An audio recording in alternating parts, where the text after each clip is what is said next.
Hello guys, plus point के YouTube के videos में आपका स्वागत है। आई होप मेरे वीडियोस आपको पसंद आ रहे हैं। इसी तरीके से मेरे वीडियोस को लाइक, कमेंट और सब्सक्राइब ज़रूर कीजिए। अगर आप मेरे वीडियोस को शेयर करेंगे, लाइक करेंगे तो मुझे वीडियो बनाने में और भी ज़्यादा मज़ा आएगा। और आपको ये वीडियो, आप मेरा जो वीडियो बनाया हुआ है आपको कैसा लगा, इसके लिए प्लीज़ प्लीज़ प्लीज़ कमेंट में ज़रूर लिखिए। देखिए, आप अगर मुझे मोटिवेट करोगे, आप कमेंट लिखोगे, आप लाइक करोगे, आप शेयर करोगे तो मुझे वीडियोस बनाने में और भी ज़्यादा मज़ा आएगा। तो मैं और भी अच्छे अच्छे टॉपिक्स पे वीडियो बनाऊंगा ऑफ कोर्स। चलिए आज के वीडियो के उधर बढ़ते हैं। मुझे बहुत सारी कमेंट्स आई थी, सर ब्रेड बोर्ड के ऊपर या पीसीबी के ऊपर कोई वीडियो बनाइए। तो सबसे पहले मैंने टॉपिक जो चूज़ किया वो है ब्रेड बोर्ड। बहुत सारे लोगों को शायद ब्रेड बोर्ड के मालूम रहेगा, लेकिन बहुत सारे लोगों को नहीं मालूम है। तो ये वीडियो उनके लिए है जो ब्रेड बोर्ड को जानते नहीं है और जंपर वायर को जानते नहीं है।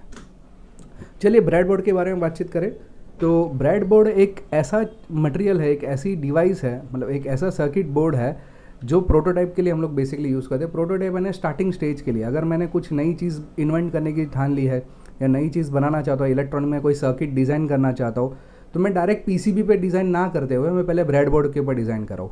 क्यों ब्रेड बोर्ड पे डिज़ाइन करेंगे? क्योंकि उसको हम लोग को शोल्डर करने की ज़रूरत नहीं है ब्रेड बोर्ड को। ओके, यानी कंपोनेंट को शोल्डर करने की ज़रूरत ही नहीं है, वो डायरेक्ट एक दूसरे के साथ में जुड़ सकते हैं। मैं आपको बताऊंगा किस प्रकार से। और ऑफ कोर्स ये जो शोल्डर की ज़रूरत नहीं है। जो कंपोनेंट बैठे हैं उस कंपोनेंट को आपस में एक दूसरे को ट्रैक लगाने की ज़रूरत नहीं। जंपर वायर के जरिए हम लोग एक कंपोनेंट को दूसरे कंपोनेंट या ट्रैक के ज़रिए हम लोग उसको लगा सकते हैं। यानी हमारा जो जंपर वायर है वो एक प्रकार का ट्रैक का काम करेगा। जो पीसीबी के अंदर ट्रैक्स रहता है या बस जिसको हम लोग बोलते हैं टेक्निकली, लेकिन ये जंपर वायर काम करता है इसके अंदर। और जो कंपोनेंट रहता है वो बिना शोल्डर किए हो हम लोग लगा के हमारा जो भी कंपोनेंट है उसको टेस्टिंग कर सकते हैं। तो इससे हमारा फ़ायदा क्या होगा? हमारा टाइम भी बचेगा। क्योंकि अगर समझो मैं पीसीबी लेता हूँ तो उसमें पहले तो डिज़ाइन करो, फिर उसमें शोल्डर करो हर एक कंपोनेंट। शोल्डर करने के बाद जो उसको ट्रैक को शोल्डर करो, फिर चला नहीं चला, चलो नहीं चला तो वापस पूरा निकालो, फिर क्या दिक्कत है वो देखो, फिर वापस नया पीसीबी लो बहुत बार शोल्डर होने के बाद। तो इससे क्या होता है? आपका खर्चा भी होता है, पैसा भी खर्चा होता है, टाइम भी वेस्ट होता है। उससे वजह डायरेक्ट ब्रेड बोर्ड ले लो, उसके अंदर कंपोनेंट मटेरियल आपके हिसाब से सर्किट का डिज़ाइनिंग करो, और कंपोनेंट अगर चल रहा है तो सही है, वो फिर पीसीबी पे फाइनल डिज़ाइन कर दो। नहीं चला तो देखो उसमें क्या दिक्कत है, फिर वापस उसमें कोशिश करो। इस तरीके से आप ब्रेड बोर्ड में आसानी रहेगी आपको यूज़ करने के लिए।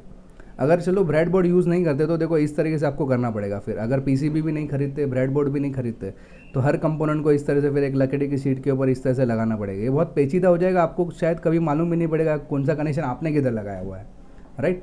तो उससे अच्छा सॉल्यूशन है ब्रेड बोर्ड। तो ब्रेड बोर्ड के अंदर क्या रहता है? तो कॉपर के कुछ प्लेट्स लगाए हुए रहते हैं। ये देखो आपको दिख रहे हैं कॉपर के प्लेट्स है, जैसे कि यहाँ पे दिख रहे हैं, ये सब होल्स है। जनरली ऐसे 5 होल्स रहते हैं हर सेक्शन में, 5 होल, इधर के 5 होल्स और इधर के ऐसे इस टाइप में रहते हैं 5 होल्स। ओके, ये दोनों अलग है, ये पूरी लाइन अलग है, इधर से इधर, इधर से ये पूरी लाइन अलग है, ये पूरी लाइन अलग है। मतलब एक दूसरे के साथ में जुड़े हुए ये होल्स। वैसे ये एक दूसरे के साथ में, लेकिन इधर का और इधर का इनसे कोई ताल्लुक नहीं है। देखो आपको यहाँ पे दिख रहा है। चलिए उसको और अच्छी तरह से एक्सप्लेन करता हूँ मैं। अंदर जो रहता है कॉपर प्लेट जो रहता है वो कुछ इस प्रकार से रहता है, यानी 5 होल्स रहता है, 1 2 3 4 5। ये पूरा आपस में एक दूसरे से जुड़ा हुआ रहता है और ये 5 होल्स इस तरह से मैनेज किया रहता है। अंदर जो रहता है, अगर आपको ऊपर से दिखने में इस प्रकार से दिखता है, लेकिन अंदर जुड़ा हुआ जो रहता है वो इस प्रकार से जुड़ा हुआ रहता है। कुछ पीसीबीज़ के अंदर, सॉरी कुछ ब्रेड बोर्ड के अंदर वो यहाँ से लेकर यहाँ पे पूरा अखंड रहता है। यहाँ पे बीच में ब्रेक दिखाया है ना, कुछ में ब्रेक रहता है ऑफकोर्स, और कुछ ब्रेड बोर्ड्स में ब्रेक नहीं रहता है। पूरा इधर से लेकर इधर एक ही रहता है। ओके, तो ये जनरली ये जो लाइन है ना, ये दोनों लाइन ये हम लोग पावर सप्लाई के यूज़ करते हैं। मतलब मान लो कि ये पॉजिटिव ये नेगेटिव, वैसे यहाँ पे एक पॉजिटिव यहाँ पे नेगेटिव, वैसे ये पॉजिटिव ये नेगेटिव ये पॉजिटिव। अब चाहो तो पावर सप्लाई के लिए यूज़ करो, ज़रूरी नहीं कि पावर सप्लाई, आप कुछ भी यूज़ कर सकते हो। और ये जो है कंपोनेंट एरिया है जिसमें इस प्रकार से हर कंपोनेंट को जोड़ सकता है। मतलब ये पूरी लाइन एक रहती है, ये पूरी लाइन एक रहती है, ये पूरी लाइन एक, लेकिन इसका और इधर का कोई वास्ता नहीं, ये दोनों पूरा अलग अलग रहता है। ओके, ना ही इधर का और इधर का कुछ एक दूसरे से ताल्लुक़ है। चलिए उसको और अच्छी तरह से समझ में आता है कि अगर मान लो कि मुझे कोई एलईडी ग्लो करनी है, तो अगर मैंने इस तरह से लगा दिया ना तो एक ही लाइन में आ गया हो, यानी वो काम नहीं करेगा। आपको इस तरह से उसको सही ढंग से लगाना है, क्योंकि ये लाइन पूरी अलग है और ये लाइन पूरी अलग है। अगर एक ही लाइन में बिठा देंगे तो सप्लाई तुमने समझो यहाँ से दिया, यहाँ से पॉजिटिव यहाँ से नेगेटिव, तो वो एक ही हो जाएगा, तो ग्लो नहीं होगा। तो इसके लिए आपको इस तरह से बिठाएंगे तो सही चलेगा। आई होप मेरा ये जो मैं कॉन्सेप्ट आपको बताने की कोशिश कर रहा हूँ आपको समझ में आए। ऑफकोर्स ये एक्सपेरिमेंट करने पर ही आपको सही तरीके से समझ में आएगा। चलिए उसको और अच्छी तरह से देखते हैं। मैं एक एक्सपेरिमेंट के ज़रिए आपको बताना चाहता हूँ। देखो यहाँ पे है ना, ये एक LED लगाई हुई है, ये रजिस्टर है, ये 200 ओम्स का आई थिंक सो रजिस्टर है मैंने कैलकुलेशन नहीं किया लेकिन 200 ओम के आसपास लग रहा है मुझे। सो ये एक बैटरी लगाई है।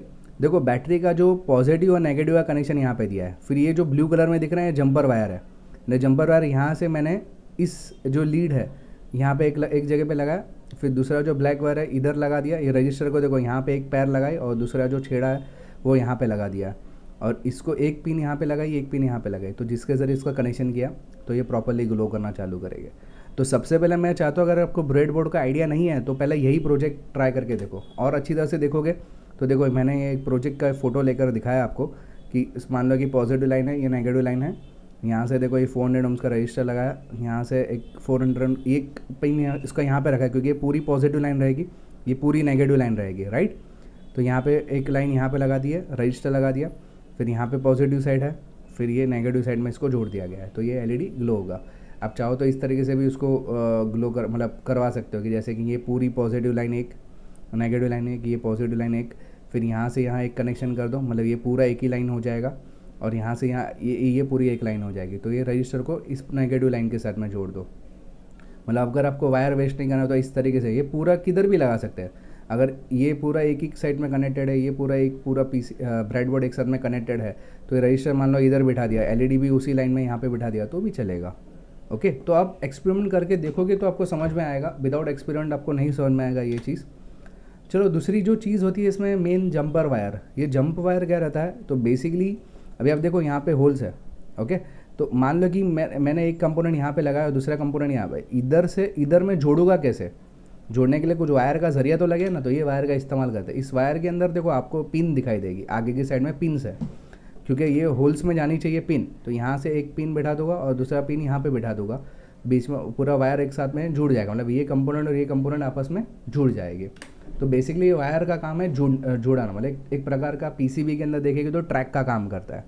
PC के अंदर जो लाइन रहता है ना बस, वो ही काम ये करता है, मतलब इसकी भी शोल्डर करने की ज़रूरत नहीं है, आपका वो भी खर्चा बच जाएगा। देखिए एक एक्सपेरिमेंट करके बताया, ये एक आर्डिनो का सर्किट है, राइट, मतलब ये माइक्रो कंट्रोलर है। यहाँ से फिर कनेक्शन देखो, मैंने ये PCB है, सॉरी ब्रेडबोर्ड है, ब्रेडबोर्ड के ऊपर मैं कुछ कनेक्शन देना चाहता हो तो देखो यहाँ से एक पिन वाला मैंने यहाँ पे बिठाया और एक वायर ब्रेडबोर्ड के ऊपर कोई कंपोनेंट लगा दिया है, एक कंपोनेंट के सप्लाई देने के लिए यहाँ पे वायर लगा दिया है। तो इस तरह से भी आप कर सकते हो।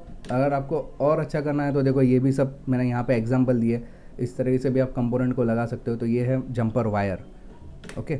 अगर आप लास्ट स्टेज अगर इस तरह से भी आप लगा सकते हो पूरा, मतलब इसमें कैसा, अगर यही चीज़ अगर PCB पे बनाने जाएंगे तो आपको तो शायद महीने लग जाएगा और कंपोनेंट भी वेस्टेज होगा और टाइम भी बहुत सारा वेस्ट हो जाएगा। तो मैं आपको यही गुजारिश करूँगा कि अगर कोई भी नया प्रोजेक्ट आप बनाना चाहते हो तो पहले ब्रेडबोर्ड का इस्तेमाल करो। ब्रेडबोर्ड से आपको ज़्यादा फ़ायदा होगा, कंपोनेंट भी वेस्ट नहीं होगा और समझ में भी बहुत सारा आएगा।